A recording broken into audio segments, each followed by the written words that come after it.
Shanti.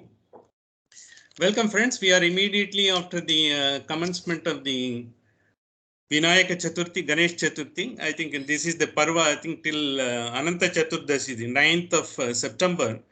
This will be the period in which the Ganesha will be sort of giving the entire blessings and vibrations to the entire world. This is all the more important coming to this Upanishad as well. So whenever we initially, the first thing we do for any puja or any of the commencement, we just pray to Ganesha and then we do it. It is irrespective of whatever stream of philosophy you come from or whatever thing you do it and all, because it is a sort of boon given to him. Not only that, he is a Swarupa of Pranava, which we have seen in Mandukya Upanishad also. He has got his pranavatva by working on, meditating on the Vaishvanara, as well as Tejasa. By doing all the things, he has got the pranavatva. He is the embodiment of entire Om. When you say Om, the Om is being denoted by the mystic syllable Om, and the representation of pranava is by the Ganapati only, Ganesha only.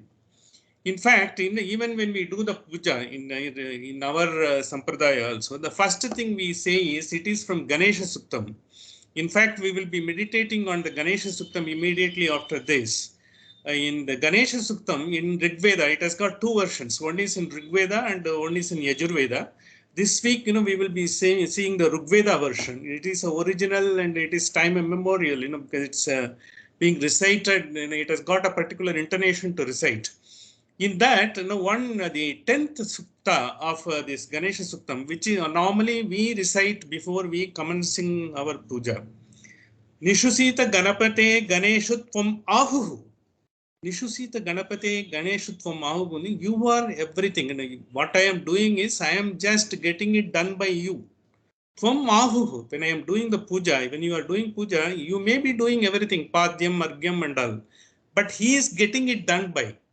So here Ganapati, in the sense, he is Adipati of the Ganas. So when the Adipati of the Gana etymologically you go through, you can just refer to the Brahman, whatever Brahman you, Nirguna Brahman or Saguna Brahman, any Brahman you can refer it to. That is how the Ganesha is representing the Pranava. Adipati of Gana, he has got all the powers. So we request him, you come in and you get it done by me.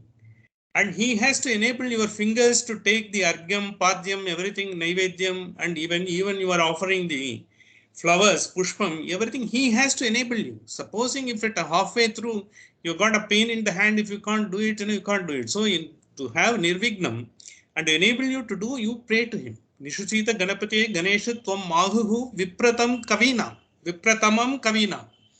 You are in the Vipra in the sense the highly learned Pandits, Brahmins. Normally Brahmins are called as Vipra. Vipra in this sense is highest knowledge next to Brahman. Whoever has got the Brahma Vidya, he is the one highest. Vipratamam Kavinam. Kavinam is the sense, he is the Kavi in the sense it is the highest knowledge holder in this entire world, entire universe, entire cosmos. He is the one. Vipratam Kavinam. Narate Tvat Kriyate Kinchanare Maham Margam Chitramarcha. Because you will have to, you come in and you enable me to do that, you get it done by me. I am nobody. I am just a medium. I am an instrument through which I am getting it done. So that is how we pray to the Ganesha. Therefore, he is required. The Ganesha etymologically represents the Adipati of Gana. It is the Brahman himself. So when we are doing Ganesha Puja, it is not only, you are going for, all these modakas and all these things they are offering, and as well as the festivals every corner and all. One of the reasons why Gokhale brought it to this one is this will enable people to focus, at least this time, away from all other sordid affairs, which is taking place in our life.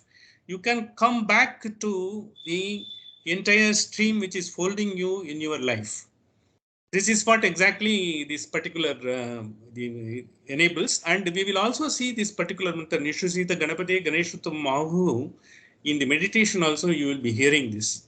When you are hearing, you can give a particular attention to that, because this has to be recited before or during the puja, So that you are able to get the puja accordingly, because there is a vidhi vidanas are there, sampradayas are there. You may do everything because there may be order, this order, that order, doesn't matter at all. Finally, when you are doing, you will have to get into the Paramatman inside, the Adipati of Brahman inside. He enables you to do that. How it is going to do that, we will see. In fact, this is how the entire this Kathopanishad, that when it gets this last 2 or 3 discussions which we have taken place between Yama and Nachiketa. We are in the last 2 mantras of Valli. We will also see how we are this concept has been enshrined every time, one again and again, not only in this Upanishad but also in other scriptures.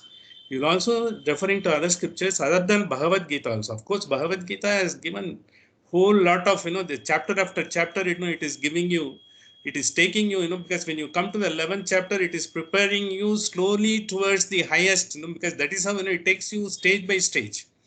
Because it is like from class 1 to it is class 11. When you go from chapter 1 to chapter 18, if you have really absorbed the contents of the Gita, you will find a slow change in coming into us.